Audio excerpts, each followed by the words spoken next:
विद्यार्थियों, आज हम कक्षा 12वीं आरोह भाग 2 के काव्यखंड से कुंवर नारायण के द्वारा लिखी हुई 2 कविताएं। पहली कविता है कविता के बहाने और दूसरी कविता का नाम है बात सीधी थी पर। इन दोनों का अध्ययन करेंगे। ये दोनों ही बहुत अच्छी कविताएं हैं और बहुत छोटी छोटी कविताएं हैं। इन कविताओं को लिखने वाले कवि हमारे देश के बहुत ही प्रसिद्ध कवि रहे हैं, जिनका नाम कुंवर नारायण है। इनका जीवन परिचय इस प्रकार है। कुंवर नारायण जी का जन्म 19 सितंबर सन 1927 में उत्तर प्रदेश में हुआ। इनकी प्रमुख रचनाएं चक्रव्यूह, ये 1956 में प्रकाशित हुई। परिवेश, हम, तुम, अपने सामने, कोई दूसरा नहीं, इन दिनों, ये इनके काव्य संग्रह हैं। आत्मजयी, ये इनका प्रबंध काव्य है। ये आत्मजयी इनका जो प्रबंध काव्य है ये बहुत प्रसिद्ध रहा है। आकारों के आसपास, ये कुंवर नारायण जी का कहानी संग्रह है। आज और आज के पहले, ये इनकी समीक्षा है। और मेरे हस्ताक्षर, ये सामान्य रचनाएं हैं इनकी। प्रमुख रचनाओं की जहाँ तक हम बात करते हैं, इन्हें साहित्य अकादमी पुरस्कार से नवाजा जा चुका है।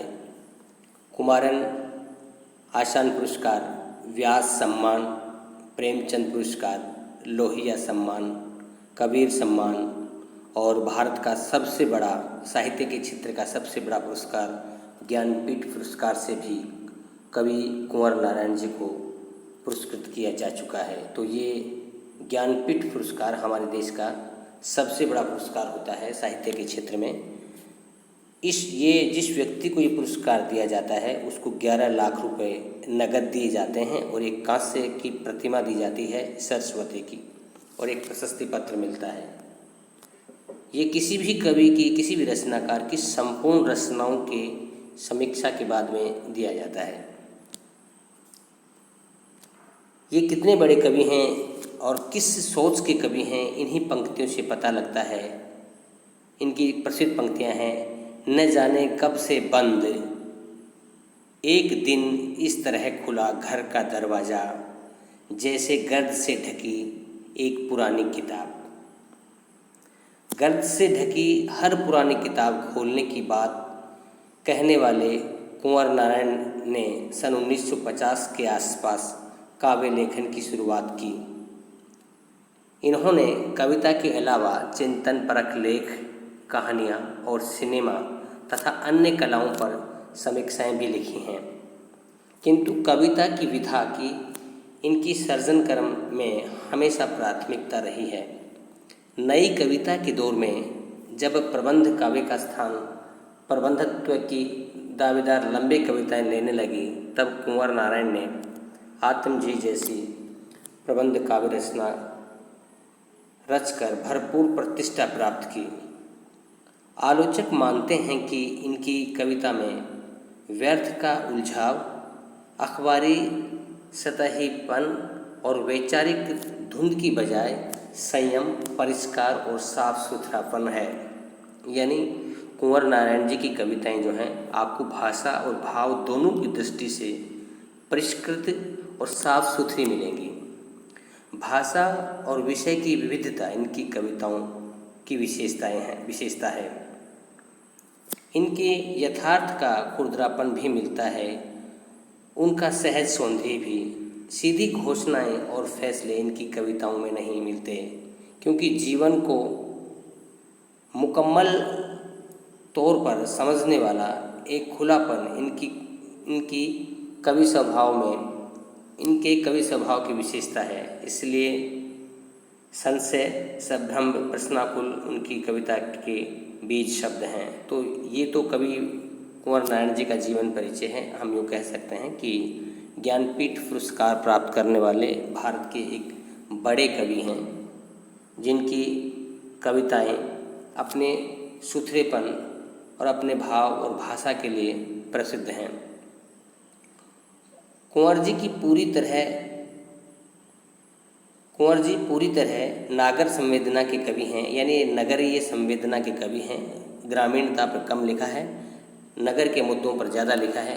विवरण उनके यहाँ नहीं के बराबर है, पर व्यक्तिक और सामाजिक ऊहापोह का तनाव पूरी व्यंजकता में सामने आता है। एक पंक्ति में कहें तो उनकी तटस्थ वितराग दृष्टि नोच खरोच हिंसा प्रतिहिंसा से सहमे हुए एक संवेदनशील मन के आलोकन के रूप में पढ़ी जा चुकी है। यहाँ पर हम कुंवर नारायण जी के द्वारा लिखी गई 2 कविताओं के बारे में पढ़ते हैं। ये दोनों ही कविताएं इन दिनों नामक काव्य संग्रह से ली गई हैं। पहली कविता है कविता के बहाने। पहली कविता में ये बताया है कि एक चिड़िया जो उड़ान भरती है और कवि की कल्पनाएं भी उड़ान भरती हैं। एक चिड़िया जो उड़ान भरती है, उड़ती है, तो उसकी एक निश्चित दिशा होती है। चिड़िया की उड़ान की एक निश्चित सीमा होती है, मगर कवि की कल्पनाओं की कोई दिशा नहीं होती और कोई सीमाएं नहीं होती। वो अनंत दिशा तक, अनंत काल तक उड़ने वाली होती हैं। ऐसे ही फूल जो होते हैं वो खिलते हैं, जहाँ भी खिलते हैं वहाँ पर सौंदर्य होता है, खुशबू फैलाते हैं, प्रसन्नता फैलाते हैं, खुशी देते हैं। मगर फूलों के खिलने की एक सीमा होती है, एक समय होता है। कुछ समय के बाद फूल मुरझा जाते हैं। मगर कविता और फूलों के खिलने में ये अंतर है कि कविता जब खिलती है तो अनंत काल तक खिलती है। उसकी खुशबू कभी समाप्त नहीं होती है, उसकी अनंतता होती है, उसकी खिलने की कोई सीमाएं नहीं होती हैं। इसलिए कविता जो होती है एक बच्चे की तरह से होती है, जिसमें अनंत संभावनाएं व्याप्त होती हैं। और एक बच्चा जो होता है वो अनंत संभावनाओं के साथ में होता है। जब वो खेलता है, अपने खेल में लीन होता है, तो कोई अपना नहीं होता उसके लिए, कोई पराया नहीं होता। वो कभी इस घर जाता है, कभी उस घर जाता है। यानी एक अच्छी कविता जो होती है वो भी इन अपने और पराये के भेदभाव से ऊपर उठी हुई होती है। एक अच्छी कविता जो होती है वो सबके हित में होती है। अच्छी कविता कभी भी किसी प्रकार का भेदभाव नहीं करती है। तो कविता के बहाने कविता को हम पढ़ रहे हैं वो इस प्रकार से है। कविता एक उड़ान है चिड़िया के बहाने, कविता की उड़ान भला चिड़िया क्या जाने। बाहर भीतर इस घर उस घर, कविता के पंख लगा उड़ने के माने, चिड़िया क्या जाने। यहाँ पर प्रश्नवाचक चिन्ह है। इन 4 पंक्तियों में कविता की उड़ान और चिड़िया की उड़ान दोनों में तुलना की गई है। और चिड़िया की उड़ान और एक कविता की उड़ान जो होती हैं उसमें क्या अंतर है ये भी स्पष्ट किया गया है। चिड़िया अपने पंखों के सहारे उड़ान भरती है और कवि जब कविताएं लिखता है तो अपनी कल्पनाओं के सहारे उड़ान भरता है। मगर चिड़िया की उड़ान जो होती है वो एक निश्चित आसमान तक, एक निश्चित सीमा तक होती है। मगर एक अच्छी कविता जो होती है उसकी उड़ान अनंत तक होती है, उसकी कोई सीमाएं नहीं होती हैं। तो कविता एक उड़ान है चिड़िया के बहाने, यानी चिड़िया के बहाने, चिड़िया के माध्यम से कविता लिखते हैं। चिड़िया की तरह से एक कविता होती है, मगर चिड़िया की उड़ान की तरह से कविता होती है। मगर दोनों में अंतर कवि ने स्पष्ट किया है कि कविता की उड़ान भला चिड़िया क्या जाने, कि चिड़िया कविता की उड़ान को भला क्या समझ सकती है। बाहर भीतर इस घर उस घर, इसका मतलब होता है कि चिड़िया एक दिशा में उड़ती है, मगर कविता जो होती है वो बाहर और भीतर का मतलब बाह्य दुनिया के बारे में भी लिखी जा सकती है। और आंतरिक उड़ान भी कविता में होती है। कल्पनाओं की उड़ान अंतर मन हृदय की गहराई तक की बात कविता में होती है, मगर चिड़िया की उड़ान आंतरिक नहीं हो सकती, कभी वो बाह्य होती है। इस घर उस घर का मतलब होता है इस लोक से उस लोक तक की उड़ान कविता के बहाने की जा सकती है। चिड़िया की उड़ान इस घर से उस घर तक की नहीं है। कविता के पंख लगा उड़ने के माने चिड़िया क्या जाने। कविता के पंख लगने का मतलब होता है कि कविताओं की जो कल्पनाएं जो होती हैं और एक कल्पनाओं के माध्यम से कवि की जो उड़ान होती है, कवि अपने भावों को व्यक्त करता है, उसके बारे में चिड़िया क्या जाने। तो यहाँ पर चिड़िया की बेचारगी, चिड़िया की उड़ान की बेबसी है कविता के सामने। तो कविता की उड़ान और चिड़िया की उड़ान का यहाँ पर अंतर बताया है। दूसरे पद में है कविता एक खिलना है फूलों के बहाने। यानी कविता फूलों के बहाने खिलना है कि फूल जिस तरह से खिलते हैं वैसे ही कविता भी खिलती है। कविता भी पुष्पित होती है, कविता भी सुगंध देती है, खुशबू देती है, प्रसन्नता देती है। मगर फूलों के खिलने में और कविता के खिलने में कवि ने अंतर ये बताया है कि फूलों के खिलने की एक समय होता है, एक निश्चित सीमा होती है। फूल सुबह खिलते हैं, शाम को मुरझा जाते हैं, या आज के लिए 2-4 दिन में मुरझा जाते हैं, मगर एक अच्छी कविता कभी नहीं मुरझाती है। यही फूलों के खिलने में और कविता के खिलने में अंतर बताया है कवि ने। तो कविता का खिलना भला फूल क्या जाने, यहाँ पर संबोधन शैली भी है और मानवीकरण अलंकार का भी पुट है। फूलों का वर्णन एक सजीव की तरह से किया है। चिड़िया का भी ऐसा ही वर्णन था।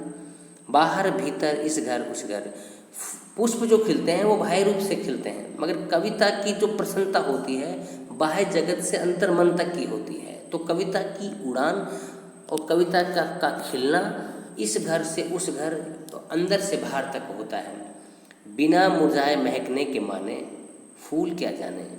और कविता महकती है, खिलती है तो कभी मुरझाती नहीं है, मगर फूल जो खिलते हैं, जो महकते हैं, तो उनका मुरझाने का एक निश्चित समय होता है, एक निश्चित समय होता है, निश्चित सीमाएं होती हैं। कविता एक खेल है बच्चे के बहाने बाहर भीतर। यहाँ पर कवि कह रहे हैं कि कविता एक बच्चे के खेल की तरह से होती है। यह घर वह घर सब घर एक कर देना के माने। देखिए बच्चा जब अपने खेल में मशगूल होता है, अब खेल में लीन होता है, तो उसके लिए अपना घर पराये घर में कोई अंतर नहीं होता है और वो अपने खेल में इतना तल्लीन होता है कि सब घर एक एक कर देता है। अपने प्रयासों से सब घर एक करने का मतलब होता है सब उसके लिए एक समान होते हैं, कोई भेदभाव नहीं होता है। तो जिस प्रकार से एक खेल में डूबा हुआ बच्चा अपने और पराये का भेद नहीं करता और एक बच्चे की कल्पनाओं की अनंत संभावनाएं होती हैं, इसी प्रकार से एक अच्छी कविता होती है जो उसके लिए सबके हित की बात होती है। अच्छी कविता में कोई अपने या पराये का भेद नहीं होता है। तो ये एक बहुत ही छोटी सी कविता में कवि ने 3 बात कही हैं। एक तो ये कि चिड़िया की उड़ान में और कविता की उड़ान में क्या अंतर है, दोनों की तुलना की है। तो हम कह सकते हैं कि कविता की उड़ान और चिड़िया की उड़ान में ये अंतर है कि चिड़िया की उड़ान एक निश्चित समय के लिए और एक निश्चित ऊंचाई के लिए होती है, एक निश्चित दिशा के लिए होती है, मगर कविता की उड़ान जो होती है वो अनंत काल तक अनंत दिशाओं में होती है, उनकी कोई सीमाएं नहीं होती हैं। ऐसे ही फूल खिलते हैं तो खिलने के बाद में मुरझा जाते हैं। फूल जब खिलते हैं तो उनका एक निश्चित समय होता है, मगर एक अच्छी कविता जो होती है वो खिलती है तो अनंत काल तक खिलती है, अनंत काल तक सबको प्रसन्नता देने वाली होती है। तो फिर अंतिम तीसरी पंक्ति में कवि ने कहा कि बच्चा जब मशगूल होता है, किसी खेल में लीन होता है, तो उसके लिए कोई अपना पराया नहीं होता है। तो एक अच्छी कविता जो होती है, अच्छी कविता में कोई अपना और परायेपन के भाव नहीं होता है, वो सबके हितकारी होती है, सबकी पक्ष सब सर्वहितकारी होती है अच्छी कविता, और कोई भेदभाव किसी से नहीं करती, वो सबके लिए होती है अच्छी कविता। तो छोटी सी बात है। अब बात कर रहे हैं इस कविता में काव्य सौंदर्य की। तो इसमें चिड़िया एक प्रतीक के रूप में है। सब घर एक कर देना, यहाँ पर एक मुहावरा है। सब घर एक कर देना एक मुहावरा है, जिसका मतलब होता है काव्य कल्पना से पूर्ण क्षमता या पूरा जोर लगा देना किसी कार्य में। यहाँ पर पंख शब्द है, वो पंख जो है कवि के लिए, कविता के लिए पंख का मतलब कविता की कल्पनाएं होती हैं, और कविता की जो उड़ान होती है वो बाह्य जगत की भी होती है और मन की गहराई तक भी होती है। पक्षी की उड़ान जो होती है वो केवल बाह्य जगत की होती है, अंदर की अनंत नहीं होती है। एक ये बात बताया गया इस कविता में कि कविता की उड़ान अनंत काल तक होती है, उसकी कोई दिशा नहीं होती है, हर दिशा के लिए होती है। इसी कविता में एक पंक्ति आई है, भला चिड़िया क्या जाने, भला चिड़िया क्या जाने। भला चिड़िया क्या जाने जो शब्द आया है, यहाँ पर काकू वक्रोक्ति अलंकार है, प्रश्न अलंकार में कहेंगे, और इस कविता में मानवीयकरण अलंकार का पुट है। तो इस प्रकार से इस कविता में लास्ट की पंक्ति में बताया गया कि एक बालक खेल खेल में अपना परायापन भूल जाता है, वो सबको अपना मानता है, उसके लिए आनंद ही सर्वोपरि होता है। इसी प्रकार से एक अच्छी कविता होती है, उसका अंतिम उद्देश्य सबको आनंद प्रदान करना होता है, सबको अच्छे संदेश देना होता है।